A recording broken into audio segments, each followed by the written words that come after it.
Je suis arrivé devant la porte de mon appartement après une autre journée épuisante à déboguer du code au bureau, pour la trouver à nouveau déverrouillée.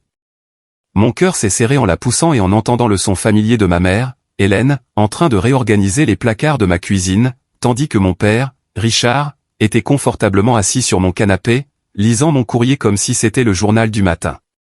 C'était la 4e fois ce mois-ci qu'ils utilisaient leur clé de secours pour s'introduire dans mon espace sans permission. Ils prétendaient simplement prendre de mes nouvelles depuis que j'avais déménagé il y a 2 ans. Mais leur visite s'était transformée en de véritables invasions de ma vie privée, allant jusqu'à jeter mes affaires et à réarranger complètement mes meubles selon leurs préférences.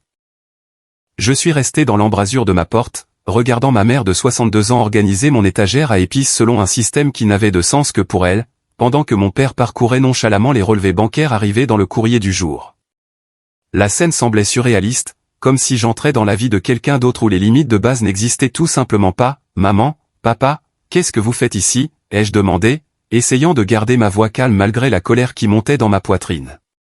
Hélène s'est retournée avec ce grand sourire qu'elle affichait toujours lorsqu'elle était surprise en train de faire quelque chose d'inapproprié. « Oh, Tommy, timing parfait. J'étais juste en train de réparer l'organisation de ta cuisine. Tu avais du paprika à côté de l'extrait de vanille, ce qui n'a absolument aucun sens d'un point de vue culinaire. » Richard a levé les yeux de mon relevé de carte de crédit avec une mine désapprobatrice. « Fils, tu dépenses beaucoup trop d'argent en plats à emporter. 43 $ dans ce restaurant thaï la semaine dernière. Ta mère pourrait préparer le même repas pour 8 $. J'ai pris une profonde inspiration, me souvenant de la conversation que nous avions eue à peine 2 semaines plus tôt sur le respect de ma vie privée. On en a parlé. Vous ne pouvez pas simplement entrer dans mon appartement quand bon vous semble. J'ai 28 ans. Une mère n'arrête jamais de s'inquiéter, a répondu Hélène, rejetant mes préoccupations d'un revers de la main. De plus, cet endroit était un désastre complet quand nous sommes arrivés. De la vaisselle dans l'évier, du linge sur le sol de la chambre, et ne me lance pas sur l'état de ta salle de bain. La vérité, c'est que mon appartement était parfaitement normal quand je suis parti travailler ce matin-là. Une tasse de café dans l'évier et le jean de la veille par terre ne constituaient pas un désastre. Mais essayer d'expliquer les habitudes de vie normales d'un adulte à mes parents était devenu une tâche impossible. Cette intrusion n'était pas un incident isolé. Il y a 6 mois, cela a commencé par de petites visites utiles qui se sont progressivement transformées en quelque chose de beaucoup plus envahissant. Hélène passait pour arroser des plantes dont je ne lui avais pas demandé de s'occuper, puis restait pour réorganiser ma bibliothèque parce que mon système était clairement inférieur au sien. Richard arrivait pour réparer des charnières qui grinçaient dont je ne m'étais pas plaint, puis passait 1 heure à critiquer mes choix financiers en fouillant dans les papiers sur mon bureau. Ma petite amie Sarah avait cessé de venir parce qu'elle se sentait mal à l'aise de savoir que mes parents pouvaient entrer à tout moment. Le mois dernier, elle s'habillait après une douche quand Hélène a utilisé sa clé pour entrer sans prévenir, ce qui a mené à une rencontre gênante qui a laissé Sarah se sentir violée dans son intimité et se demander si notre relation avait la moindre vie privée. Les exemples de leur ingérence étaient devenus innombrables et de plus en plus bizarres. Hélène a jeté ma collection de t-shirts de groupe vintage des concerts auxquels j'avais assisté à l'université, affirmant qu'ils étaient trop usés pour qu'une personne professionnelle les possède. Elle les a remplacés par des polos qu'elle avait achetés sans me demander ma taille ou ma couleur préférée. Richard a complètement réorganisé l'installation de mon ordinateur dans mon bureau à domicile, déplaçant mon moniteur à ce qu'il considérait comme une position plus ergonomique et réarrangeant mes câbles selon son sens de l'organisation influencé par sa plomberie. Mes 2 parents parcouraient régulièrement mes documents personnels, remettant tout en question, de mes dépenses d'épicerie à mon choix de fournisseur d'accès Internet. Hélène avait appelé ma compagnie d'assurance auto pour s'enquérir de ma couverture, tandis que Richard avait contacté mon fournisseur d'accès Internet pour se plaindre de la vitesse pour laquelle je payais, affirmant que j'étais surfacturé pour des fonctionnalités dont je n'avais pas besoin. Mon parcours rendait leur comportement encore plus frustrant. En tant que développeur de logiciels dans une start-up technologique en pleine croissance, je résolvais quotidiennement des problèmes complexes et gérais des responsabilités importantes. J'avais déménagé spécifiquement pour établir mon autonomie d'adulte après avoir vécu à la maison pendant mes études et mon premier emploi. L'indépendance que j'avais travaillé si dur à atteindre était systématiquement démantelée par des personnes qui prétendaient m'aimer. Hélène était une institutrice à la retraite qui avait consacré 35 ans à l'éducation des enfants. Mais elle semblait incapable de reconnaître que son propre enfant était devenu un adulte capable de prendre ses propres décisions. Son syndrome du nid vide avait évolué en quelque chose de plus contrôlant, comme si gérer ma vie pouvait combler le vide laissé par la retraite. Richard possédait une petite mais prospère entreprise de plomberie qu'il avait bâtie à partir de rien, ce qui lui avait inculqué la conviction qu'une surveillance constante était nécessaire au succès. Il appliquait le même style de gestion qu'il utilisait avec ses employés à sa relation avec moi, offrant des conseils non sollicités et des corrections, comme si j'étais un plombier débutant ayant besoin de conseils pour chaque tâche. Aujourd'hui, j'ai décidé d'essayer une approche différente. J'ai sorti mon téléphone et je leur ai montré une liste détaillée que j'avais tenue de leurs visites non autorisées au cours des 6 derniers mois. 23 incidents distincts, allant de brèves inspections à des marathons de nettoyage à grande échelle qui laissaient mon appartement méconnaissable. Regardez ça, ai-je dit en faisant défiler les dates et les descriptions. En mars, vous avez jeté mes livres de table basse et les avez remplacés par des magazines sur la rénovation domiciliaire. Le 22 mars, vous avez réorganisé tout mon placard et donné des vêtements à une œuvre de charité sans me demander. Le 3 avril, vous avez installé un nouveau pommeau de douche parce que vous n'aimiez pas ma pression d'eau. Le visage d'Hélène s'est décomposé pour prendre l'expression qu'elle affichait chaque fois que quelqu'un remettait en question ses instincts maternels.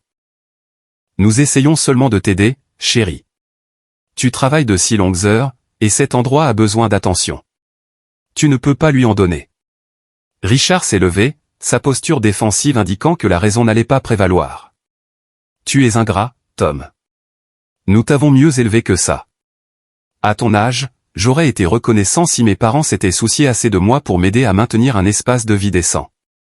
De l'aide, ai-je répété, sentant ma frustration déborder. De l'aide, ce serait de demander d'abord. De l'aide, ce serait de respecter mes décisions concernant mon propre espace. Ce n'est pas de l'aide, c'est du contrôle. Les tactiques de culpabilisation ont commencé immédiatement.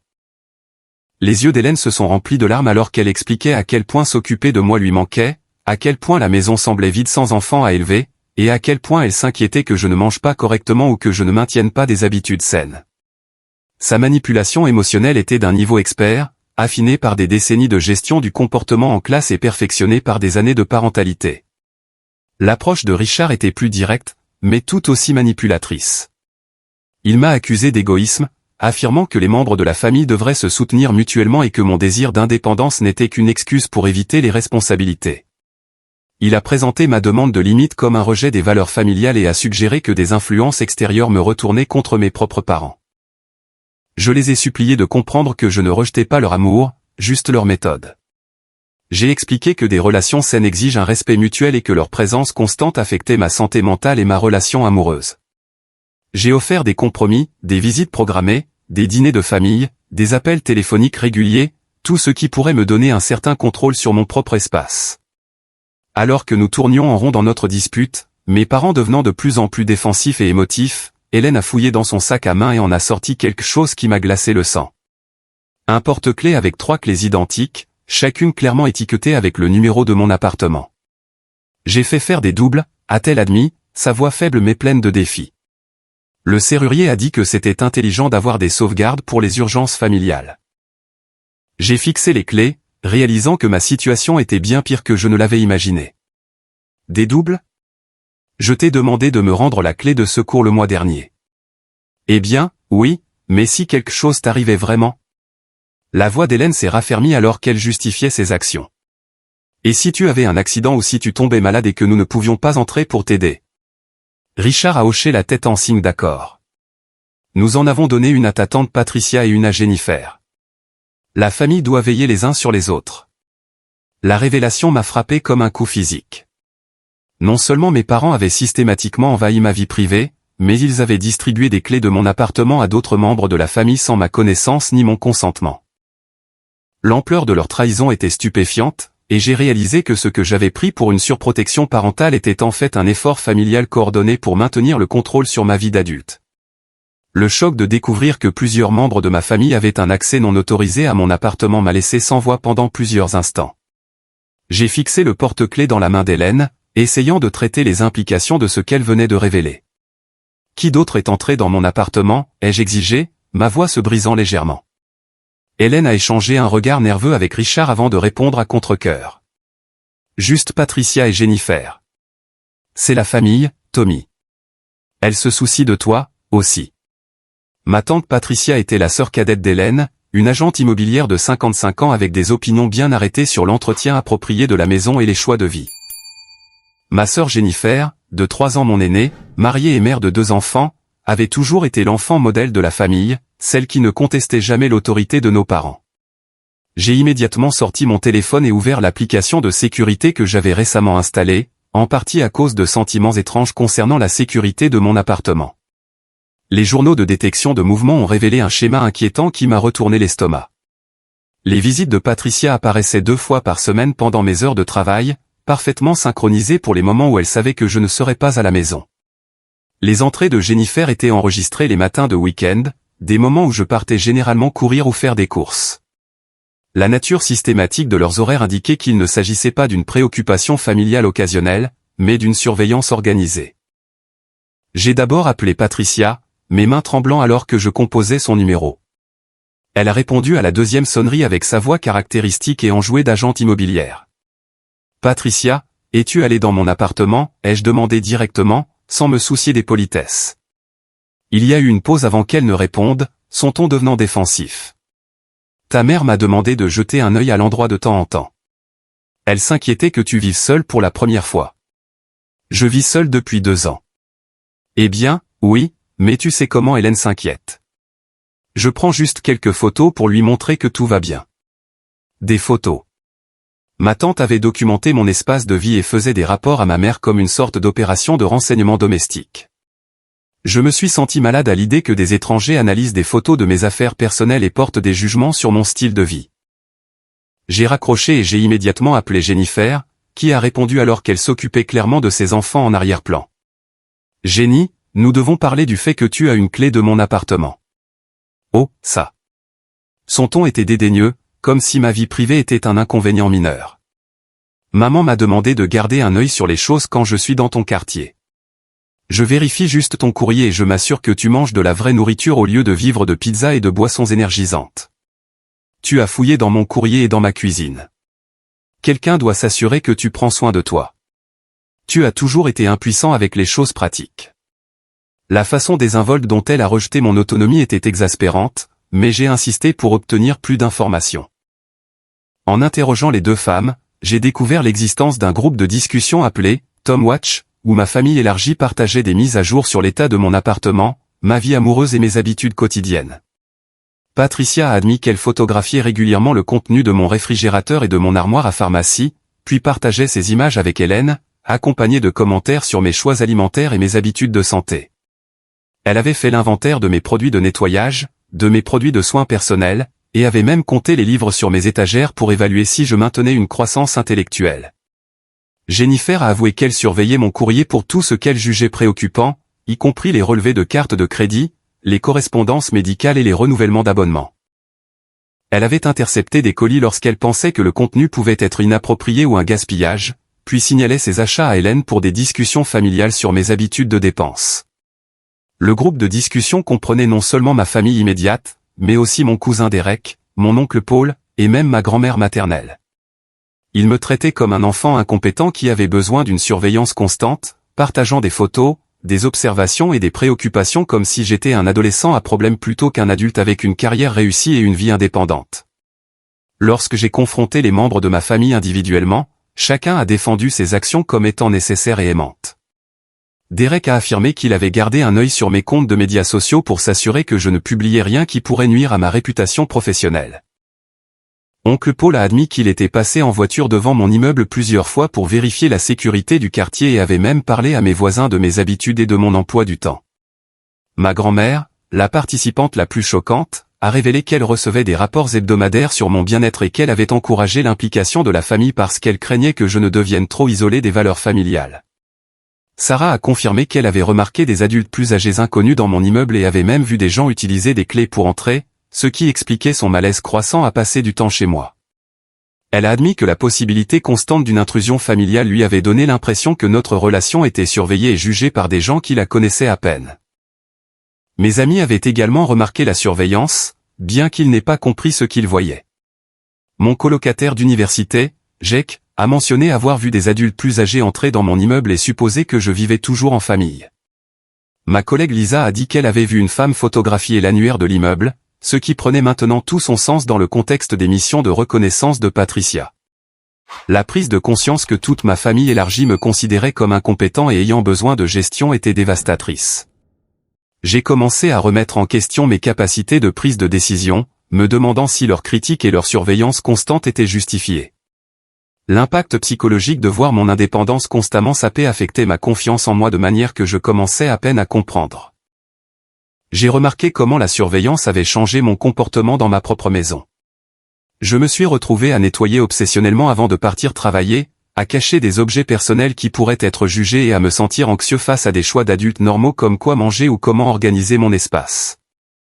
La connaissance constante que des membres de ma famille pouvaient observer et rapporter ma vie m'avait fait prisonnier de mon propre appartement. Au cours de mon enquête sur le réseau familial, j'ai pris rendez-vous pour parler à Jennifer en personne, espérant comprendre comment ma sœur avait justifié des violations aussi extrêmes de ma vie privée. Nous nous sommes rencontrés dans un café près de chez elle, où elle a apporté son ordinateur portable pour me montrer quelque chose qui allait tout changer. « Écoute, Tom, nous n'essayons pas de te contrôler », a-t-elle dit en ouvrant son ordinateur. « Nous documentons juste que tu vas bien. » Ce que j'ai vu sur son écran m'a glacé le sang. Jennifer avait créé un dossier numérique complet sur ma vie privée, avec des sous-dossiers organisés par catégorie, finances, santé, vie sociale, travail et habitudes quotidiennes. Elle avait systématiquement photographié mes documents personnels, y compris les relevés bancaires, les factures de carte de crédit, les emails professionnels que j'avais imprimés à la maison, les cartes de rendez-vous médicaux et même des lettres personnelles. Le dossier financier contenait des images de chaque courrier lié à ma gestion financière, avec les notes manuscrites de Jennifer analysant mes habitudes de dépenses et signalant ce qu'elle considérait comme des achats problématiques. Le dossier santé comprenait des photos de flacons de médicaments sur ordonnance, de médicaments en vente libre et même du contenu de la poubelle de ma salle de bain pour surveiller mes habitudes de soins personnels. Le plus dérangeant était le dossier travail, qui contenait des photographies de documents confidentiels de l'entreprise que j'avais ramenés à la maison, y compris des emails internes, des spécifications de projets et des documents de planification stratégique que mon employeur n'autoriserait jamais des membres de la famille à consulter. Jennifer a expliqué de manière factuelle qu'elle partageait ces informations avec Hélène, qui utilisait ces rapports détaillés pour prendre des décisions non sollicitées concernant ma vie. L'ampleur de leur collecte d'informations était stupéfiante et potentiellement illégale, représentant un niveau de surveillance qui allait bien au-delà de la préoccupation familiale pour entrer dans le domaine du harcèlement et de l'espionnage. La découverte des dossiers de surveillance de Jennifer m'a incité à enquêter sur l'étendue de l'ingérence de ma famille au-delà de mon appartement. J'ai commencé par mon lieu de travail, en appelant notre service des ressources humaines pour demander s'ils avaient reçu des communications inhabituelles à mon sujet. Marcus Rodriguez, mon manager à l'entreprise de développement de logiciels, a admis maladroitement lors d'une conversation privée qu'Hélène l'avait contacté 3 fois le mois dernier. Elle avait exprimé son inquiétude au sujet de ce qu'elle appelait ma phase de rébellion, et avait demandé qu'il surveille mes performances professionnelles pour déceler des signes d'instabilité. Je ne savais pas comment gérer ça, a expliqué Marcus, clairement mal à l'aise avec la situation. Elle semblait sincèrement inquiète pour votre santé mentale, mais les appels semblaient inappropriés. Nous nous demandions quelle était votre situation familiale et si cela pouvait affecter votre travail. L'embarras était écrasant. Ma réputation professionnelle, que j'avais soigneusement bâtie pendant 3 ans au sein de l'entreprise, était minée par l'ingérence de ma mère. Marcus a révélé que l'équipe de direction avait discuté de ma situation familiale lors de plusieurs réunions, se demandant si l'instabilité pourrait avoir un impact sur ma capacité à assumer des responsabilités accrues. J'ai décidé de contacter d'autres institutions qui auraient pu recevoir des appels similaires.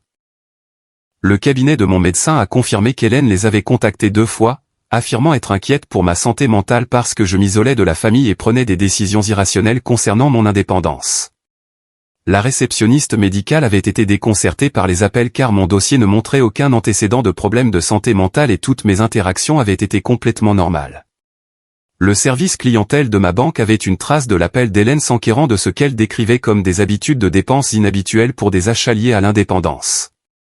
Elle avait demandé pourquoi je dépensais de l'argent pour des choses comme des services de câble premium, des repas au restaurant et des abonnements de divertissement, suggérant que ces dépenses indiquaient un mauvais jugement et de possibles problèmes de santé mentale.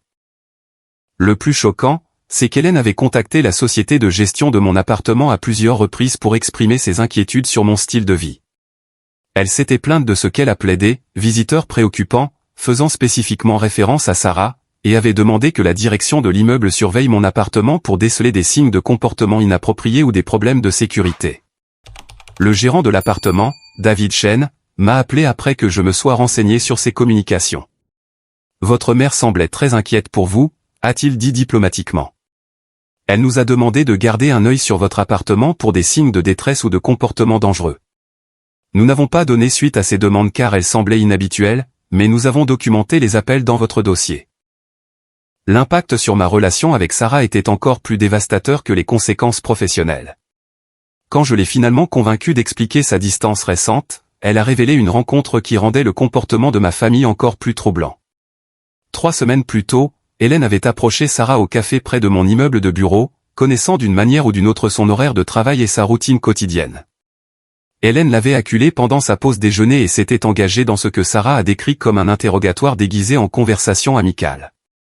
Elle m'a interrogé sur notre relation, depuis combien de temps nous sortions ensemble, si nous étions sexuellement actifs, et si j'avais remarqué des changements inquiétants dans votre comportement, a expliqué Sarah, sa voix tremblant de colère et d'embarras.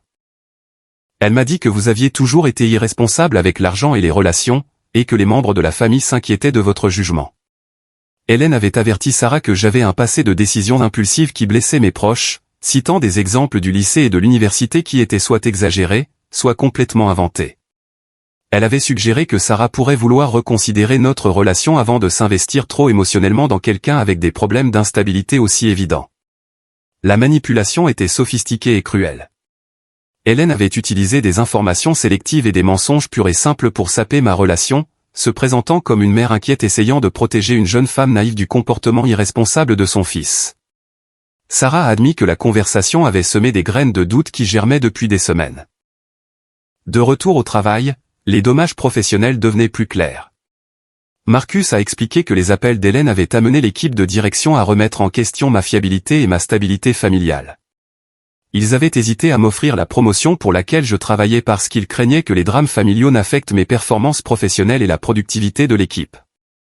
Nous n'étions pas sûrs si vous aviez des problèmes de santé mentale ou des problèmes familiaux, a dit Marcus. La promotion implique de gérer une petite équipe, et nous avons besoin de quelqu'un qui peut maintenir des limites professionnelles et gérer efficacement le stress. J'ai réalisé que l'ingérence de ma famille détruisait systématiquement la vie d'adulte que j'avais travaillé si dur à construire. Mon avancement de carrière était bloqué, ma relation était tendue, et ma réputation était endommagée par des personnes qui prétendaient m'aimer, mais qui sabotaient activement mon succès. J'ai consulté un avocat pour comprendre mes options juridiques, apprenant que les actions de mes parents pouvaient constituer du harcèlement, une atteinte à la vie privée, et peut-être même une usurpation d'identité en raison de leur accès non autorisé à mon courrier et à mes documents personnels. L'avocat a expliqué que j'avais des motifs pour une ordonnance restrictive, mais que poursuivre une action en justice détruirait probablement les relations familiales de manière permanente. Le bilan émotionnel devenait insupportable. Je me suis retrouvé à remettre en question chaque décision, me demandant si ma famille avait raison sur mon incapacité à gérer les responsabilités d'adulte. Leurs critiques et leur ingérence constante avaient créé un état mental où je doutais de mon propre jugement et me sentais anxieux face aux choix de vie normaux. Le sommeil est devenu difficile car je m'inquiétais de ce que ma famille pourrait planifier ensuite. J'ai commencé à avoir des crises de panique quand je rentrais chez moi pour trouver mon appartement réarrangé ou quand je découvrais des preuves de leur visite. Le stress affectait mes performances au travail, créant une prophétie autoréalisatrice qui semblait valider leurs inquiétudes sur ma compétence. Le point de rupture est arrivé un jeudi après-midi quand j'ai reçu un appel qui m'a fait réaliser que mes parents intensifiaient leur tactique de contrôle à un niveau dangereusement nouveau. Le gardien de sécurité de mon complexe d'appartements, Mike Thompson, m'a appelé pour m'informer que mes parents étaient dans le bureau du gérant de l'immeuble avec un serrurier. Ils disent que vous leur avez donné la permission de changer vos serrures pour une meilleure sécurité, a expliqué Mike, sa voix incertaine. Ils ont une sorte de paperasse, mais ça m'a semblé bizarre. Habituellement, les locataires s'occupent de leur propre changement de serrure. J'ai senti mon cœur s'emballer en réalisant ce qui se passait. Hélène et Richard étaient passés de la surveillance et de l'ingérence à une tentative de prise de contrôle de ma situation de logement. Ils essayaient d'établir un contrôle physique complet sur mon espace de vie, me faisant essentiellement prisonnier de ma propre maison. Ne les laissez rien faire, ai-je dit à Mike de toute urgence. Je n'ai jamais donné la permission pour un changement de serrure. Je rentre tout de suite. Alors que je me précipitais hors du bureau, ignorant les questions inquiètes de mes collègues, j'ai réalisé que mes parents avaient planifié quelque chose de beaucoup plus dramatique que je ne l'avais imaginé. Leur but n'était pas seulement de surveiller et d'influencer ma vie. Ils tentaient de prendre le contrôle complet de mon indépendance et de me forcer à retourner à une dépendance enfantine envers leur autorité. Je suis arrivé à mon immeuble pour trouver une scène qui ressemblait à quelque chose d'un thriller psychologique. Hélène et Richard étaient dans le bureau du gérant de l'immeuble avec David Chen, un serrurier professionnel, et une pile de documents à l'aspect officiel étalés sur le bureau. À travers les vitres du bureau, je pouvais voir ma mère gesticuler avec emphase, tandis que mon père se tenait les bras croisés dans sa posture caractéristique de détermination têtue. Dehors, sur le parking, un camion U-Haul était chargé de cartons de déménagement et de matériel d'emballage. Mon cousin Derek était appuyé contre lui, fumant une cigarette et consultant son téléphone, attendant clairement des instructions pour commencer l'opération qu'ils avaient planifiée. Je suis entré dans le bureau du gérant de l'immeuble où Hélène s'est immédiatement illuminée avec son sourire étudié de préoccupation maternelle. « Oh, parfait, Tommy. Nous expliquions justement à David les améliorations de sécurité dont nous avons discuté. » David avait l'air confus et mal à l'aise, clairement pris dans une situation à laquelle il ne s'attendait pas en commençant sa journée de travail. « Tom, vos parents ont des documents ici qui, selon eux, leur donnent l'autorité d'apporter des modifications à votre appartement pour des raisons de sécurité. » Hélène a produit un dossier contenant ce qui semblait être des documents juridiques, avec des sceaux et des signatures officielles. Elle avait préparé des documents affirmant que j'avais cédé les décisions de logement d'urgence à mes parents en raison de ce qu'elle décrivait comme des problèmes cognitifs liés au stress, affectant mon jugement. L'avocat de la famille nous a aidés à préparer ça, a expliqué Richard, son ton suggérant qu'il s'agissait d'une intervention raisonnable et nécessaire. Tu as montré des signes d'instabilité mentale, et nous ne pouvons pas rester les bras croisés pendant que tu prends des décisions qui pourraient te blesser ou blesser les autres. J'ai immédiatement examiné les documents, reconnaissant que les signatures étaient des faux. Hélène avait d'une manière ou d'une autre obtenu des copies de ma signature à partir de documents bancaires ou d'autres sources, et les avait recréés sur des formulaires juridiques qui semblaient lui donner une tutelle temporaire sur mes décisions de logement. Le serrurier, un homme plus âgé nommé Frank, qui avait clairement fait ce type de travail auparavant, semblait sceptique face à la situation inhabituelle. Habituellement, le locataire doit être présent pour les changements de serrure, a-t-il dit diplomatiquement. C'est un arrangement un peu inhabituel. La réponse de Richard a été agressive et manipulatrice. Notre fils connaît des difficultés de santé mentale qui affectent sa capacité de prise de décision. Ces documents nous donnent l'autorité légale d'agir dans son meilleur intérêt quand il ne peut pas faire les choix appropriés pour lui-même. Alors que je traitais ce qui se passait, d'autres membres de la famille ont commencé à arriver. Patricia est entrée en portant des produits de nettoyage et des boîtes de rangement, tandis que Jennifer est arrivée avec son mari Steve pour fournir ce qu'elle appelait un « soutien émotionnel » pendant cette intervention difficile. Même mes grands-parents avaient été enrôlés pour cette opération. Grand-mère Dorothy et grand-père William étaient assis dans le hall, donnant un sentiment d'unité familiale et d'autorité morale pour soutenir les actions d'Hélène et Richard. Leur présence était clairement destinée à me faire sentir coupable de résister à ce qu'ils dépeignaient comme une aide familiale nécessaire. Hélène a révélé qu'elle avait consulté un avocat de la famille qui avait aidé à créer les documents frauduleux. Elle a affirmé que la tutelle temporaire était légale parce que j'étais clairement incapable de maintenir des limites appropriées et que je connaissais des difficultés de santé mentale qui affectaient mon jugement sur le logement et les relations. « Nous n'essayons pas de te faire du mal, chérie, » a dit Hélène, sa voix dégoulinant de fausse compassion. Nous essayons de te sauver de commettre des erreurs qui pourraient ruiner ton avenir. Vivre seul ne fonctionne manifestement pas pour toi. J'ai réalisé que combattre ouvertement la situation ne ferait que me faire paraître instable et valider leurs affirmations sur ma santé mentale. Au lieu de cela, j'ai décidé de tout documenter secrètement tout en semblant coopérer à leur intervention. J'ai discrètement activé l'application d'enregistrement vocal sur mon téléphone, capturant l'aveu d'Hélène qu'elle avait falsifié des documents et les menaces de Richard sur mon incapacité à vivre de manière indépendante. J'ai enregistré la confession de Patricia qu'ils avaient surveillé ma vie, pour mon propre bien, et l'explication détaillée de Jennifer sur ses activités de surveillance. Pendant que ma famille continuait son intervention, j'ai envoyé des messages textes à mon avocat et à mon médecin, les alertant des documents frauduleux et demandant leur aide immédiate. Mon avocat a confirmé que les papiers étaient complètement invalides et que mes parents n'avaient aucune autorité légale sur mes décisions de logement. Le docteur Amanda Foster, mon médecin traitant, a été choqué d'apprendre le contact non autorisé d'Hélène avec son cabinet. Elle a confirmé qu'elle n'avait jamais discuté de problèmes de santé mentale avec ma mère et que les affirmations d'Hélène sur mon état psychologique étaient complètement infondées et potentiellement illégales. La manipulation émotionnelle a atteint son paroxysme alors qu'Hélène jouait à la perfection le rôle de la mère dévastée. Elle a affirmé que mon désir d'indépendance brisait la famille et détruisait les relations étroites que nous avions toujours partagées. Elle a menacé de couper tout contact familial si je n'acceptais pas leur aide et leurs conseils. Il ne s'agit pas de contrôle, a-t-elle sangloté de manière convaincante. Il s'agit d'amour. Quand on aime quelqu'un, on ne reste pas les bras croisés à le regarder détruire sa vie. Nous sommes ta famille, Tommy. Nous savons ce qui est le mieux pour toi, mieux que des étrangers ou une petite amie qui ne comprend pas nos dynamiques familiales. Richard est devenu de plus en plus agressif alors que je remettais en question leur autorité, affirmant que j'étais manipulé par des étrangers qui ne comprenaient pas la loyauté et la responsabilité familiale. Il a accusé Sarah de m'influencer contre ma famille et a suggéré que mes amis encourageaient un comportement destructeur parce qu'ils étaient jaloux de nos liens familiaux étroits. Au lieu de combattre directement leur récit, j'ai pris une décision stratégique qui les choquerait et prouverait ma compétence une fois pour toutes. J'ai fait semblant d'accepter leur intervention tout en planifiant secrètement une évasion complète qui démontrerait mon indépendance et exposerait leur manipulation à toute la famille. Vous avez raison, ai-je dit, laissant ma voix paraître vaincue et reconnaissante. Je suppose que je n'étais pas prêt pour autant d'indépendance. Peut-être que j'ai besoin de plus de soutien familial pendant que je me remets sur pied. Le visage d'Hélène s'est illuminé de triomphe tandis que Richard hochait la tête avec approbation à ce qu'il considérait comme mon retour à une pensée sensée.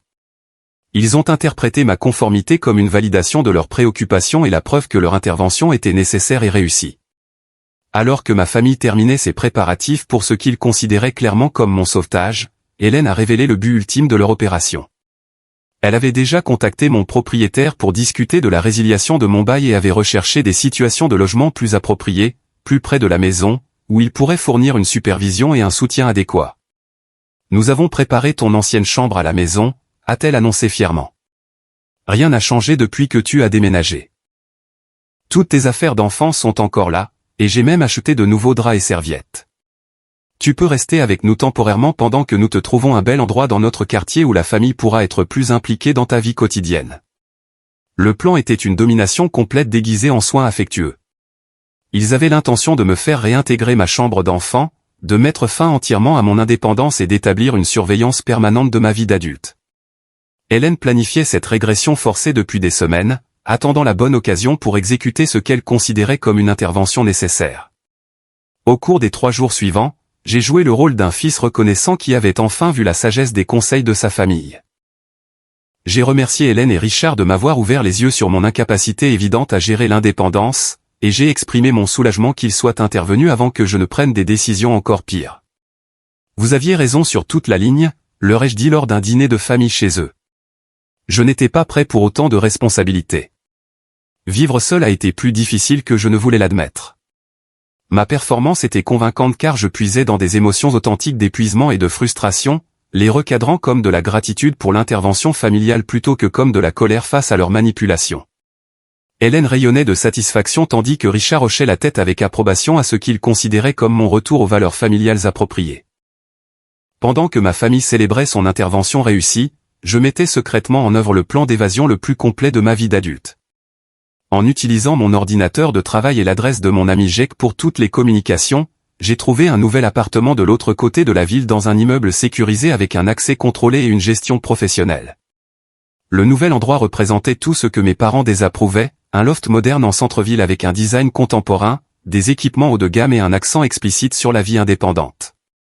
L'immeuble disposait d'un portier 24h24, de caméras de sécurité et de politiques de visite strictes qui rendraient tout accès non autorisé impossible. J'ai ouvert un nouveau compte bancaire dans une autre institution financière en utilisant mon adresse professionnelle pour toutes les correspondances. J'ai transféré mes économies sur le nouveau compte et mis en place des paiements automatiques pour toutes mes factures, assurant une séparation financière complète de tout compte sur lequel mes parents pourraient avoir des informations. La sécurité des mots de passe est devenue une priorité alors que je changeais chaque identifiant de connexion pour mes emails, mes réseaux sociaux, mes systèmes de travail et mes comptes personnels. J'ai activé l'authentification à 2 facteurs sur tout et mis à jour toutes les questions de sécurité avec des réponses que ma famille ne pouvait pas deviner en se basant sur leur connaissance approfondie de mon histoire personnelle. Mon employeur a été étonnamment compréhensif lorsque j'ai expliqué le besoin de travailler à distance pendant une semaine durant ma transition. Marcus a accepté l'arrangement après que je lui ai assuré que la situation familiale était en cours de résolution et n'affecterait pas mes performances professionnelles à long terme. J'ai organisé une réexpédition de courrier vers une boîte postale de l'autre côté de la ville, m'assurant que ma famille ne pourrait pas surveiller ma correspondance ou utiliser le courrier postal pour suivre mon nouvel emplacement. J'ai également mis à jour mon adresse auprès de tous les fournisseurs de services, institutions financières et services d'abonnement. La partie la plus difficile de la préparation a été de reconstruire ma relation avec Sarah, qui était naturellement sceptique quant à ma capacité à établir de véritables limites avec ma famille. Je lui ai expliqué ma stratégie d'évasion en détail, lui demandant son soutien tout en reconnaissant que sa confiance devait être gagnée par des actions plutôt que par des promesses. Je sais que ça semble fou, lui ai-je dit lors d'une longue conversation dans son appartement. Mais je pense que la seule façon de les choquer pour qu'ils respectent les limites est de prouver que je peux vivre de manière indépendante sans leur connaissance ni leur aide. Sarah était initialement hésitante, craignant que mon plan ne soit trop extrême et ne puisse endommager de manière permanente les relations familiales. Cependant, lorsqu'elle a pleinement compris l'étendue de la surveillance et de la manipulation de ma famille, elle s'est totalement engagée à m'aider à établir une véritable indépendance. J'ai également sollicité le soutien de mon colocataire d'université, Jake, qui avait observé le comportement contrôlant de ma famille pendant nos années universitaires et m'avait toujours encouragé à établir des limites plus fortes. Jake a accepté avec enthousiasme d'aider à coordonner le déménagement secret, et excité de soutenir ce qu'il considérait comme une prise de position pour l'autonomie personnelle attendue depuis longtemps. Mon cousin Brian, qui avait 2 ans de moins que moi et s'était toujours senti étouffé par l'implication de notre famille élargie dans sa vie, est devenu un allié inestimable. Il a fourni des informations internes sur les plans familiaux et m'a aidé à comprendre toute l'étendue de leur réseau de surveillance. Brian a révélé qu'il avait également été soumis à une surveillance et à une ingérence similaire, bien que pas dans la même mesure que moi. Il a crédité mon courage de l'avoir inspiré à commencer à fixer ses propres limites avec les membres de la famille qui traitaient les enfants adultes comme des adolescents ayant besoin d'une supervision constante. La préparation psychologique était aussi importante que la planification logistique. J'ai assisté à 3 séances avec le docteur Rebecca Martinez, une thérapeute spécialisée dans les problèmes de limites familiales et la manipulation émotionnelle. Elle m'a aidé à traiter l'étendue de la violence psychologique que j'avais subie et à développer des stratégies pour maintenir les limites après avoir établi mon indépendance. Le docteur Martinez a confirmé que le comportement de ma famille constituait une forme de violence psychologique conçue pour maintenir la dépendance et le contrôle. Elle m'a aidé à comprendre que leurs actions n'étaient pas motivées par l'amour, mais par leurs propres besoins émotionnels et leur crainte de perdre de l'influence sur ma vie. Les familles saines soutiennent l'indépendance, a-t-elle expliqué. Ce que vous décrivez est un schéma de contrôle et de manipulation conçu pour vous maintenir dépendant de leur approbation et de leurs conseils. Votre plan pour établir une indépendance complète est une réponse raisonnable à un comportement déraisonnable. La préparation financière a nécessité une planification minutieuse pour garantir que je pouvais maintenir une indépendance complète sans aucune aide familiale. J'ai calculé toutes mes dépenses mensuelles, constitué un fonds d'urgence équivalent à 6 mois de frais de subsistance, et organisé des paiements automatiques pour les services publics, les assurances et autres services essentiels. J'ai créé un plan de diversion pour maintenir l'illusion que je coopérais à l'intervention de ma famille en matière de logement. J'ai trouvé une fausse annonce d'appartement dans leur quartier préféré et je leur ai dit que j'étais enthousiasmé par un emplacement de compromis où ils pourraient me rendre visite régulièrement et être plus impliqués dans ma vie quotidienne. Nous avons programmé une fausse visite d'appartement pour le samedi matin à 10 h, ce qui serait exactement le moment où j'exécuterais mon véritable déménagement vers l'emplacement sécurisé du centre-ville. Des déménageurs professionnels ont été engagés, les services publics ont été programmés pour être connectés, et mon nouvel appartement était entièrement préparé pour une occupation immédiate. Mon réseau de soutien était coordonné comme une opération militaire.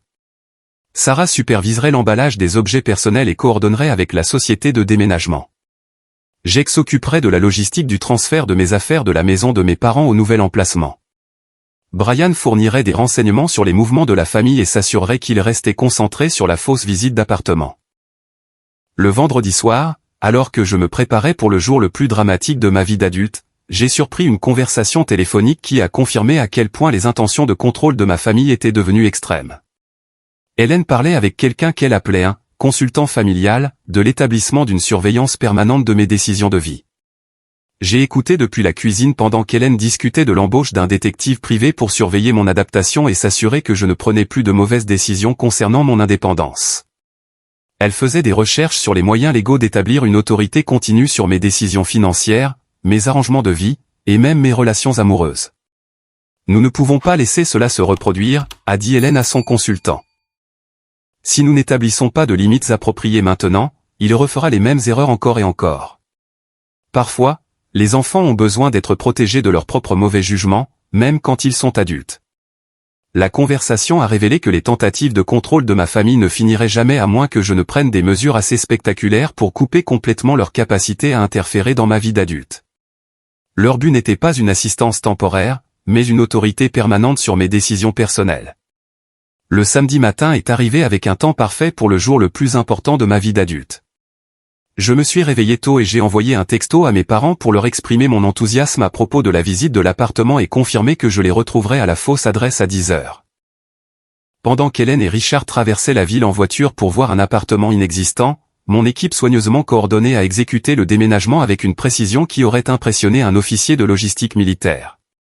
Jake est arrivé chez mes parents à 8h30 tandis que Sarah coordonnait avec la société de déménagement professionnel à mon nouvel emplacement secret. L'équipe de déménagement, dirigée par un contremaître expérimenté nommé Carlos, avait été informée de la situation inhabituelle et a travaillé avec une efficacité remarquable.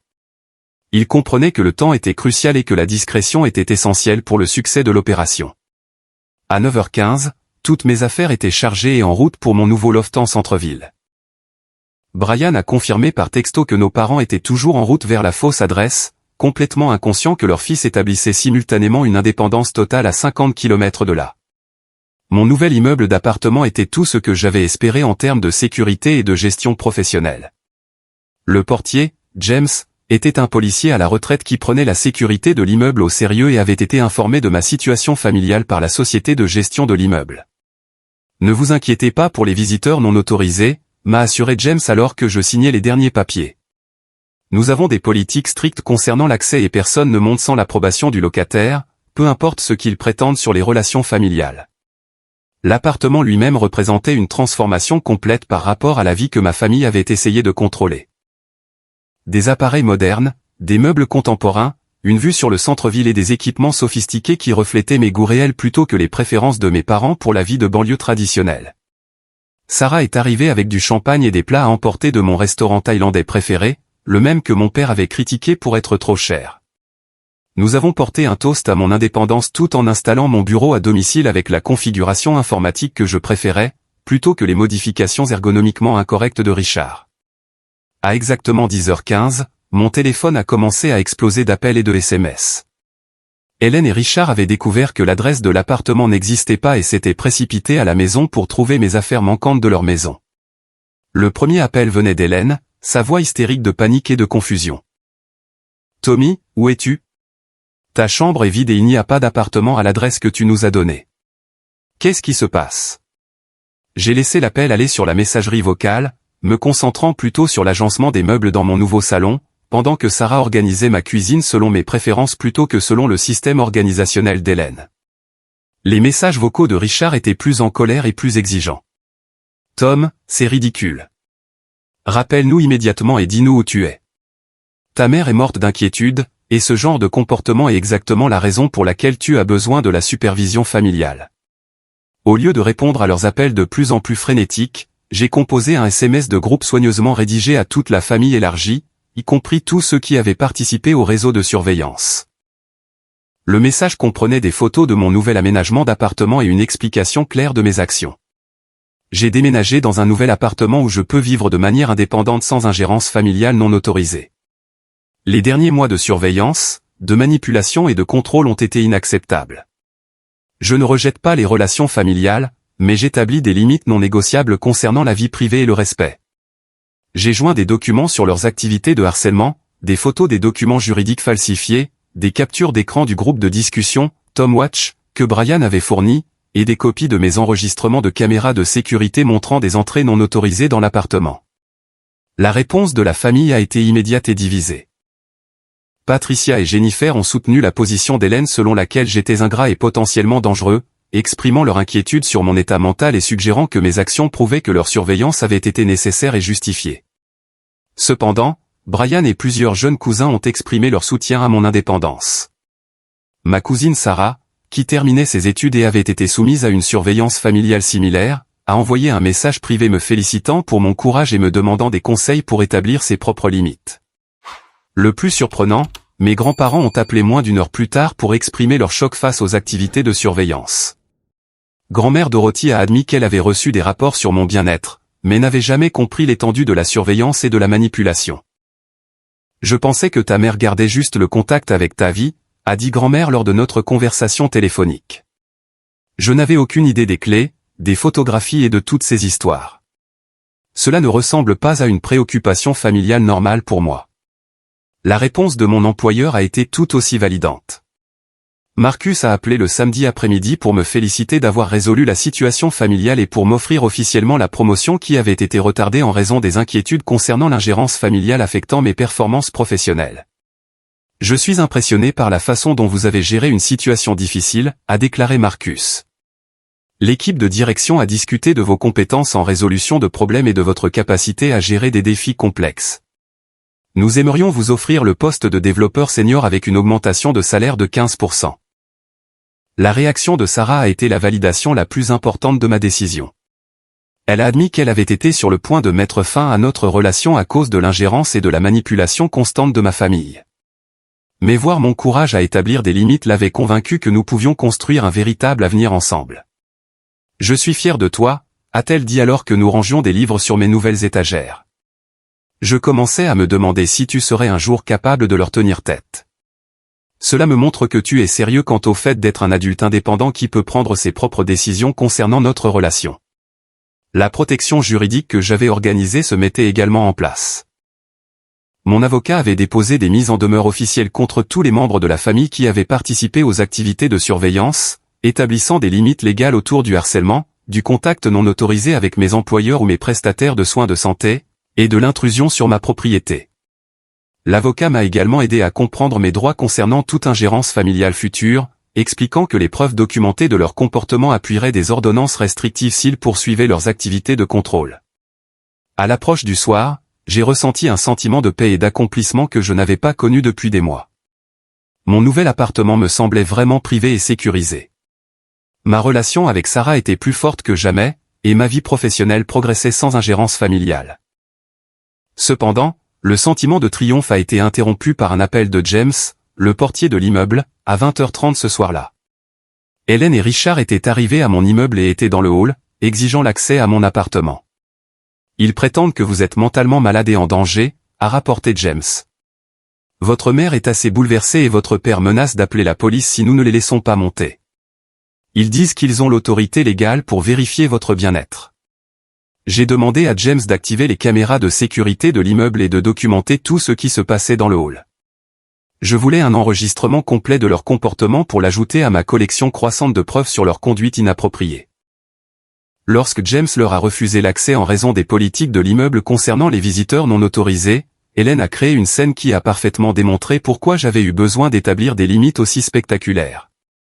Elle a sangloté bruyamment à propos de son fils en danger, tandis que Richard devenait de plus en plus agressif avec le personnel de l'immeuble. C'est exactement le genre de comportement instable qui prouve qu'il a besoin de la supervision familiale, a crié Richard à James. Vous mettez une personne malade mentale en danger en ne laissant pas sa famille l'aider. La performance d'Hélène incluait des affirmations selon lesquelles j'avais des antécédents de problèmes de santé mentale et que mon désir d'indépendance était en fait un symptôme de maladie psychologique qui nécessitait une intervention familiale. Elle a exigé que la direction de l'immeuble appelle les services d'urgence pour effectuer une vérification de bien-être sur leur fils perturbé. Les images de sécurité ont parfaitement capturé leur comportement erratique et inapproprié, me fournissant une preuve indéniable que leur préoccupation n'était pas aimante ou raisonnable, mais contrôlante et manipulatrice. Leur volonté de mentir à la sécurité de l'immeuble et de menacer d'une action en justice a démontré exactement pourquoi j'avais eu besoin d'établir des limites aussi strictes. James a géré la situation avec un calme professionnel, expliquant les politiques de l'immeuble et offrant d'appeler la police s'il continuait à harceler le personnel ou refusait de quitter les lieux. Finalement, Hélène et Richard sont partis, mais pas avant que Richard ne menace de trouver d'autres moyens d'obtenir l'accès pour vérifier mon bien-être. Les images de sécurité du hall de mon immeuble sont devenues un tournant crucial dans la compréhension de ma famille de leur propre comportement. Lorsque James m'a fourni l'enregistrement vidéo, j'ai été choqué de voir à quel point mes parents paraissaient agressifs et inappropriés lorsqu'ils étaient vus objectivement. La performance sanglotante d'Hélène et ses affirmations sur ma maladie mentale semblaient manipulatrices et malhonnêtes plutôt qu'aimantes et concernées. Les menaces de Richard envers le personnel de l'immeuble et ses exigences d'un accès spécial basé sur des problèmes de santé mentale fabriqués semblaient contrôlantes et potentiellement illégales plutôt que protectrices et raisonnables. Plus important encore, lorsque mes grands-parents ont demandé à voir les images pour mieux comprendre ce qui s'était passé, ils ont été consternés par le comportement de leurs enfants. Grand-mère Dorothy a immédiatement appelé Hélène après avoir visionné la vidéo pour exprimer sa désapprobation et son inquiétude. « Je t'ai mieux élevé que ça, Hélène », a-t-elle dit à sa fille lors d'une conversation dont j'ai été informé plus tard. Ce n'est pas comme ça que des gens décents se comportent. Mentir sur la maladie mentale et menacer le personnel d'un immeuble n'est pas une préoccupation parentale normale. La documentation professionnelle de leur comportement inapproprié a forcé mes parents à affronter l'apparence de leurs actions aux yeux des autres. Le rapport d'incident du gardien de sécurité a décrit leur conduite comme « agressive, manipulatrice et préoccupante », un langage qui les a choqués et leur a fait reconnaître à quel point leur comportement s'était écarté des relations familiales normales. En une semaine, mes grands-parents ont organisé une réunion de famille chez eux, insistant pour que toutes les parties y assistent pour aborder ce que grand-père William appelait « un grave problème familial qui nécessite une résolution immédiate ». L'intervention formelle des aînés de la famille avait un poids que mes protestations individuelles n'avaient jamais atteint. Je suis arrivé à la réunion avec une présentation complète de preuves documentant des mois de harcèlement et de manipulation. Les images de sécurité, les documents juridiques falsifiés, les photographies de surveillance et les conversations enregistrées ont brossé un tableau clair d'une violence systématique déguisée en préoccupation familiale. Hélène s'est complètement effondrée lorsqu'elle a été confrontée à toute l'étendue de ses actions. Voir les messages du groupe de discussion, Tom Watch, affiché sur l'écran de mon ordinateur portable lui a fait réaliser l'apparence de son comportement aux yeux des autres et à quel point elle s'était éloignée d'une préoccupation maternelle appropriée. « Je n'ai jamais voulu que ça devienne comme ça », a-t-elle sangloté, sa voix tremblant d'un remords sincère. « S'occuper de toi me manque juste et j'avais peur que tu fasses des erreurs sans les conseils de la famille. Le syndrome du nid vide m'a rendu folle, et je me suis convaincu que contrôler ta vie était la même chose que t'aimer. » L'aveu de Richard a été plus difficile, mais tout aussi important pour la guérison familiale. Il a reconnu que sa mentalité de chef d'entreprise l'avait amené à me traiter comme un employé qui avait besoin d'une gestion constante plutôt que comme un fils qui méritait respect et autonomie. « J'ai bâti mon entreprise en contrôlant chaque détail », a-t-il expliqué, sa voix soumise. « J'ai appliqué la même approche à la parentalité, pensant que plus de surveillance garantirait de meilleurs résultats. J'ai oublié qu'élever des enfants qui réussissent signifie leur apprendre à prendre leurs propres décisions, pas à prendre des décisions pour eux pour toujours. » Les membres de la famille élargie qui avaient participé au réseau de surveillance ont également exprimé des remords lorsqu'ils ont été confrontés aux preuves de leur implication. Patricia a admis que son expérience dans l'immobilier l'avait amenée à voir mon appartement comme une propriété à gérer plutôt que comme un foyer à respecter. Les excuses de Jennifer ont été particulièrement significatives car elle a reconnu comment sa relation compétitive avec moi avait influencé sa volonté de participer à la sape de mon indépendance. Elle a admis que rapporter mes erreurs à nos parents l'avait fait se sentir supérieur et plus réussi par comparaison. Ensemble, nous avons établi des limites claires pour les futures interactions familiales qui respectaient mon autonomie tout en maintenant des relations aimantes. Les dîners de famille hebdomadaires au restaurant ou chez mes grands-parents ont remplacé les visites non autorisées d'appartements. Les appels téléphoniques programmés avec préavis ont remplacé les contrôles surprises et les interventions d'urgence. Plus important encore, nous avons créé un accord familial selon lequel les informations personnelles sur les membres individuels ne seraient pas partagées sans permission et que les relations amoureuses seraient respectées comme des affaires privées entre les adultes concernés. 6 mois plus tard, ma promotion au travail avait conduit à des responsabilités supplémentaires et à une reconnaissance au sein de l'entreprise. Marcus a loué mes compétences en leadership et m'a recommandé pour des programmes de formation avancés qui accéléreraient mon développement de carrière. Ma réputation professionnelle avait été complètement restaurée et était plus forte que jamais.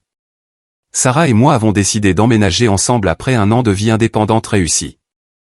Et mes parents ont assisté à notre pendaison de crémaillère en tant qu'invités respectueux plutôt qu'en tant que surveillants envahissants. Hélène s'est même excusée en privé auprès de Sarah pour leur rencontre inappropriée précédente et l'a accueillie convenablement dans la famille. Le groupe de discussion, Tom Watch, a été supprimé de manière permanente et les membres de la famille ont appris à respecter la vie privée et la prise de décision adulte des autres. Brian a utilisé mon exemple pour établir ses propres limites face à l'ingérence familiale, et plusieurs jeunes cousins ont exprimé leur gratitude pour le précédent que j'avais créé pour la vie indépendante. Ma relation avec mes parents a évolué vers quelque chose de plus sain et de plus durable. Hélène a canalisé son énergie nourricière dans le bénévolat avec des programmes d'alphabétisation pour enfants, trouvant l'épanouissement en aidant les autres plutôt qu'en contrôlant ma vie. Richard a appris à n'offrir des conseils que lorsqu'on lui en demandait et à respecter mes décisions même lorsqu'il n'était pas d'accord avec elles. La croissance personnelle issue de cette expérience s'est étendue bien au-delà des relations familiales.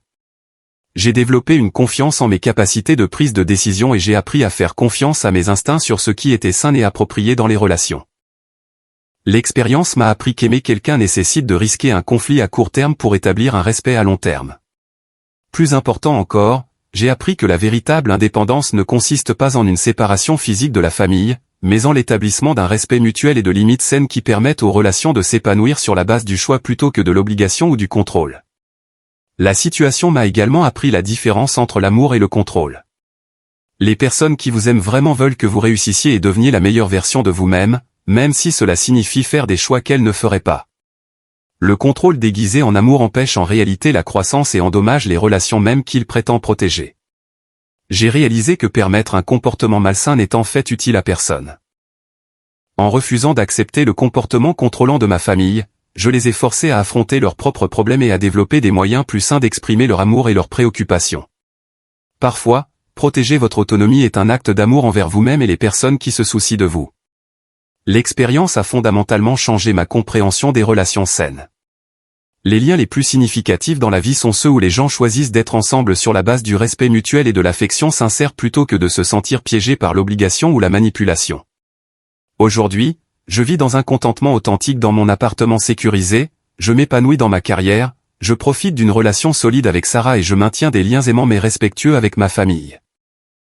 Le courage nécessaire pour établir des limites a créé un espace pour que le véritable amour s'épanouisse, prouvant que parfois il faut risquer de perdre quelqu'un temporairement pour sauver la relation de manière permanente. La leçon la plus profonde de cette expérience est que l'indépendance et l'amour familial sont pas des forces opposées, mais des aspects complémentaires des relations adultes saines. Lorsque les membres de la famille respectent l'autonomie et les capacités de prise de décision des autres, ils créent un environnement où l'amour peut être exprimé librement plutôt qu'exigé par le contrôle et la manipulation. Avez-vous déjà eu à fixer des limites difficiles avec des membres de votre famille qui voulaient bien faire mais qui ont franchi des lignes importantes? Comment avez-vous équilibré le maintien des relations tout en protégeant votre indépendance? Partagez vos expériences dans les commentaires ci-dessous. Et n'oubliez pas d'aimer cette vidéo si elle a résonné avec vos propres luttes pour l'autonomie adulte. Abonnez-vous pour plus d'histoires sur la manière de surmonter les défis familiaux et de construire des relations plus saines, et partagez-la avec toute personne qui pourrait être confrontée à des problèmes de limites similaires. N'oubliez pas que protéger votre indépendance n'est pas égoïste, mais nécessaire pour construire le genre de relations qui soutiennent véritablement votre croissance et votre bonheur.